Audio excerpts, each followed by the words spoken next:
YS Sharmila కొడుకు నిశ్చితార్థానికి విచ్చేశారు junior NTR. So, YS Sharmila కొడుకు రాజారెడ్డి నిశ్చితార్థం నిన్న ఎంతో గ్రాండ్‌గా జరిగినటువంటి సంగతి తెలిసిందే. సో, ఈ ఎంగేజ్‌మెంట్‌కి సంబంధించిన విషయాలు ఇప్పుడు ఎంతో సెన్సేషనల్‌గా మారుతోంది. వైఎస్ జగన్మోహన్ రెడ్డి కూడా అక్కడికి హాజరయ్యారు. ఆల్రెడీ వాళ్ళ మధ్య విభేదాలున్నాయని ఇంకా చాలానే చెప్తూ ఉంటారు. ఎట్టకేలకు ఈ వేడుకలో అందరూ కలిసున్నట్టుగా తెలుస్తోంది. ప్రస్తుతం మేనల్లుడి నిశ్చితార్థానికి సీఎం జగన్ రెడ్డి కూడా హాజరయ్యారు.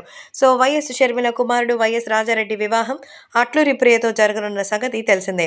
ఈ నేపథ్యంలో ఈ వివాహం ఫిబ్రవరి 17న జరగబోతోంది. వివాహానికి ముందు జరిగే నిశ్చయితాంబూలాల వేడుక జనవరి 18న హైదరాబాద్‌లోని గోల్కొండ రిసార్ట్స్‌లో ఎంతో గ్రాండ్‌గా ఏర్పాటు చేశారు. మరి షర్మిల ఎంతో మందిని కలిసి ప్రత్యేకంగా ఆహ్వానించగా, జూనియర్ ఎన్టీఆర్‌ని కూడా కలిసి ఆహ్వానం అందించినట్టుగా తెలిసింది. అలాగే ఈ ఫంక్షన్‌కి ఎంతో చక్కగా నిశ్చితార్థ వేడుకకు వచ్చి ఎంతో గ్రాండ్‌గా అయితే అందరూ అటెండ్ అయ్యారు. సో, జూనియర్ ఎన్టీఆర్ కూడా గోల్కొండ రిసార్ట్‌లో షర్మిల కుమారుడు రాజారెడ్డి నిశ్చితార్థ వేడుకకు వచ్చి శుభాకాంక్షలు అందించినట్టుగా తెలుస్తోంది. ప్రస్తుతం జూనియర్ ఎన్టీఆర్ ఎంట్రీ అదిరిపోయే రేంజ్‌లో ఉండడంతో ఎన్టీఆర్ రావడంతో షర్మిల, రాజారెడ్డి బంధువులు అందరూ కూడా ఎంతగానో సంతోషించారు. ఇక జూనియర్ ఎన్టీఆర్ నూతన కాబోయే వధూవరులకు శుభాకాంక్షలు అందించి వెళ్లారు. వివాహానికి కూడా తప్పకుండా రావాలని షర్మిల ఈ సందర్భంగా ఎన్టీఆర్‌ని కోరడంతో తప్పనిసరిగా వస్తానని జూనియర్ ఎన్టీఆర్ మాటిచ్చారట. ఆ తర్వాత వైఎస్ షర్మిలతో పాటు విజయమ్మను కూడా జూనియర్ ఎన్టీఆర్ పలకరించినట్టుగా తెలుస్తోంది.